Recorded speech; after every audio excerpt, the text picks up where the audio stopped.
Hello friends, welcome to Vadipatti அம்மா சமையல். இன்றைக்கி நம்ம கிச்சனில் பார்க்க போகிற ஸ்பெஷல் ரெசிபி ஒரு ஹெல்த்தியான ரசம் தாங்க பார்க்க போகிறோம். ரொம்ப ரொம்ப டேஸ்ட்டாக இருக்கும். அதே டயத்தில் இருமல், சளி, காய்ச்சல், செரிமானம், வாயு தொல்லை இதுக்கெல்லாம் ஒரே ரசம் தாங்க. இந்த கற்பூரவள்ளி ரசம் செஞ்சு நம்ம சாப்பிட்டோம்னா ரொம்ப ரொம்ப உடம்புக்கு நல்லாயிருக்கும்.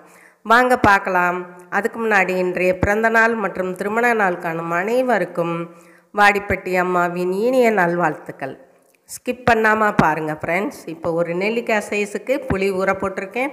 3 பழுத்த தக்காளி, ஒரு 5-6 இலை கற்பூரவள்ளி, 1 ஸ்பூன் ஜீரகம், 1/4 டீஸ்பூன் மிளகு, கொஞ்சம் ஓமம், வெள்ளைப்பூடு கொஞ்சம், 2 பச்சை மிளகாய், கருவேப்பிலை, மஞ்சத்தூள், பெருங்காயத்தூள், தேவையான உப்பு, அவ்வளோதாங்க.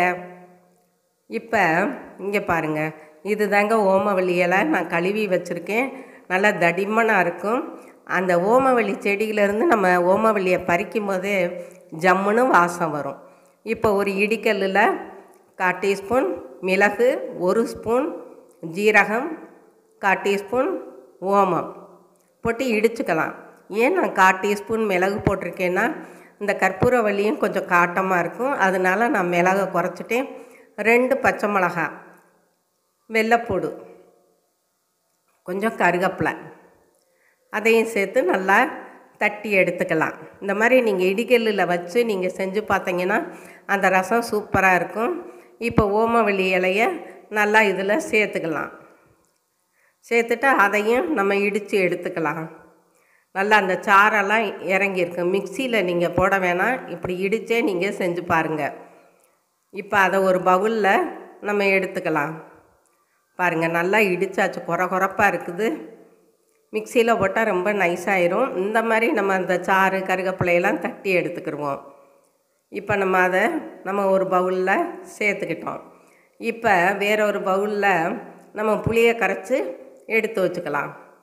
கொஞ்சமாக புளி கரைச்சிக்கோங்க. உங்களுக்கு தேவையான அளவுக்கு நீங்கள் எடுத்துக்கோங்க. உங்கள் குடும்பம் பெருசுன்னா நீங்கள் நிறைய எடுத்துக்கலாம்.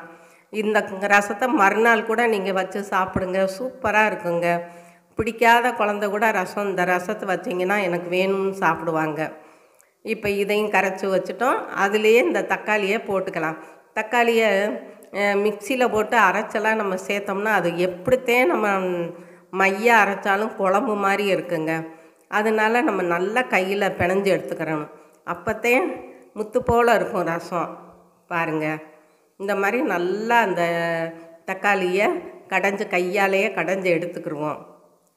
இப்போ நல்லா பிணைஞ்சு எடுத்தாச்சு. இதில் தேவையான உப்பு போட்டுக்கிடுவோம். மஞ்சத்தூளும் போட்டுக்கலாம். கரண்டியால் கிண்டி விட்டு நம்ம இந்த ஸ்டேஜில் நம்ம உப்பு சரி பார்த்துக்கலாம். தேவைன்னா போட்டுக்கலாம். இப்போ ஒரு கடாயை அடுப்பில் வச்சு 1 ஸ்பூன் எண்ணெய் விட்டு கடுகு உளுந்தம்பருப்பு போட்டு பொரியட்டும். இப்போ நல்லா பொரிஞ்சுக்கிட்டு இருக்குது. இப்போ வத்தல் ஒரு 3 வத்தல் நான் சேர்த்துருக்கேன். கொஞ்சம் கருவேப்பிலையும் சேர்த்துருக்கேன். சேர்த்துட்டு நம்ம அரைச்சி வச்சுருக்க அந்த ஓமவல்லி, மிளகு, சீரகம், வெள்ளைப்பூடு அதை போட்டு எண்ணெயில் வதக்கிடுவோம்.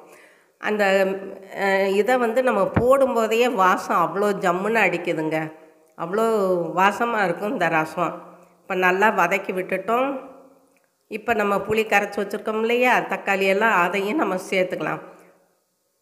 சேர்த்துட்டு இப்போ நான் வயசாயிருச்சுலங்க, அதனால பெருங்காயம் ஃபஸ்ட்டே நம்ம வதக்கும் போது போட்டிருக்கணும்.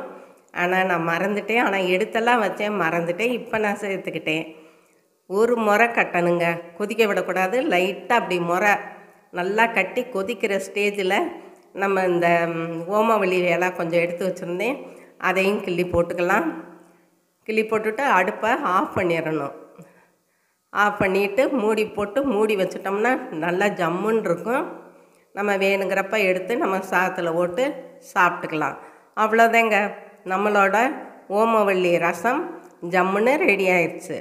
இதுவரை சப்ஸ்கிரைப் பண்ணாதவங்க சப்ஸ்கிரைப் பண்ணுங்கப்பா. பெல் பட்டனை தொடுங்க, லைக் பண்ணுங்கள், ஷேர் பண்ணுங்கள், கமெண்ட் பண்ணுங்கள். நீங்களும் உங்கள் வீட்டில் ட்ரை பண்ணுங்கள், சாப்பிடுங்க, சந்தோஷமாக இருங்க. நன்றி, வணக்கம்.